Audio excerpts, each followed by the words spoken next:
I voted yes first thing on Friday morning. I came home. I failed to get some work done. From my window, I could see the entrance to my town's polling station. There was steady ingress. I checked national reports and it seemed turnout was high everywhere, which often signals approval for the proposed motion. I sat on the bed and watched the cars driving in and out. A voice in my head said, "It's a landslide." I wouldn't listen to it. It was impossible. Women should give birth only when willing and able. After such a painful history, I hoped the majority felt the same. It's often I'm told we're experiencing a golden age of Irish writing and asked why I think that is. Much as I'd like to say that it's because Irish people have silver tongues and titanium typing fingers, I believe it's because Ireland has been redefined over and over in the last 4 decades. From poverty to Celtic Tiger to recession to recovery.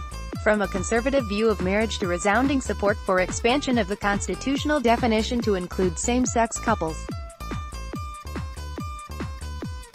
From a staunchly Catholic society, rotten with judgment and condemnation, to the collapse of the authority of the Church. And now from having one of the most restrictive abortion laws in Europe, in the world, to the emphatic approval for legislation for safe termination of pregnancy. How can the writer not be inspired when the ground keeps shifting like this? Women should give birth only when ready, willing and able. I had no doubt about which way to vote. After such a painful history, I was hoping the majority felt the same. We are a small country coming out of the shadow of 2 occupations, the first by the British, the second by the Catholic Church, whose representatives, aided by Eamon de Valera, swooped in at the birth of our republic and smothered so much of our revolutionary vigor. We suffered Magdalene laundries, the selling of babies to America, churching, new mothers, child abuse scandals, vicious warnings about the immorality of contraception and divorce and LGBT rights. Almost 100 years into statehood, I feel we're an inherently decent lot, busy unknotting an unforgiving religion and learning what it means to be kind to ourselves.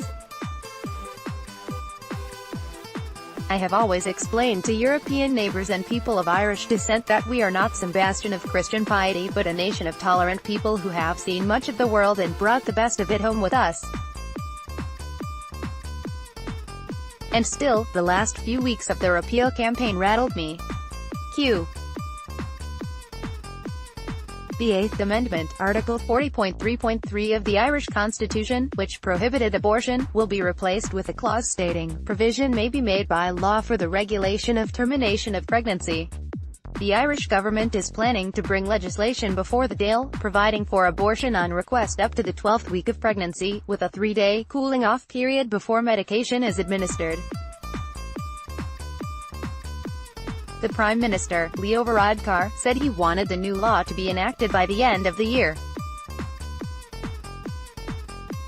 Between 12 and 24 weeks, abortion will be available only in cases of fatal fetal abnormality, a risk to a woman's life or a risk of serious harm to the health of the mother. After 24 weeks, termination will be possible in cases of fatal fetal abnormality. There will be provision for conscientious objection among medical practitioners, although doctors will be obliged to transfer care of the pregnant woman to another doctor. Thank you for your feedback.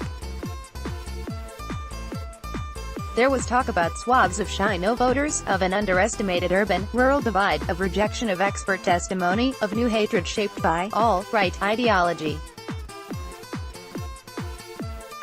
We were told that 18 to 24-year-old men sought to retain the Eighth Amendment out of spite, as a backlash to the.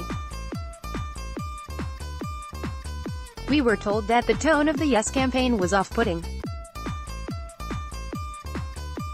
We had watched Brexit, then Trump, prevail. I was afraid we'd been shown how things would go for us, too. My friends, male and female, parents and non-parents, activists and allies, worried that we were headed for a no. How could a grassroots movement compete with the established Christian fundamentalist machine? And how could I hope to understand and defend my country if my country voted no? I tend to have low expectations. Like many Irish people, I'm afraid of being perceived to have notions, ideas above one's station. I was raised by my grandparents because my 19-year-old mother was not in a position to raise me. My grandparents adopted me by way of protecting me from the legal concept of illegitimacy, abolished only in 1987. This was the decade of the Eighth Amendment, which prohibited termination of pregnancy on the grounds of the unborn having a right to life equal to that of a pregnant woman, but until 1987 Ireland did not afford equal rights to its born children. In the 1980s, Irish Christianity was of the same flavor as Orwell's Pigs communism. My grandparents knew what hypocrisy smelled like. They lived by Catholic teachings but never trusted the fervently devout. They didn't have notions. This may have been humility or pragmatism. It doesn't matter, the concept is meant to keep you in your place. Don't expect too much, because otherwise you'll start demanding it. How long that kept Ireland down? It was what snuffed out the voice in my head on Friday, watching the cars from my room. I am so grateful to the activists who recognized the legitimacy of their notions, who demanded change and worked so hard to enact it. Fintan O'Toole, at Photo Olay. Oh God, I just remembered all the Irish novelists and playwrights. What will they do now? We don't have shame and guilt anymore. Go and Godot. What do we do now that we are happy?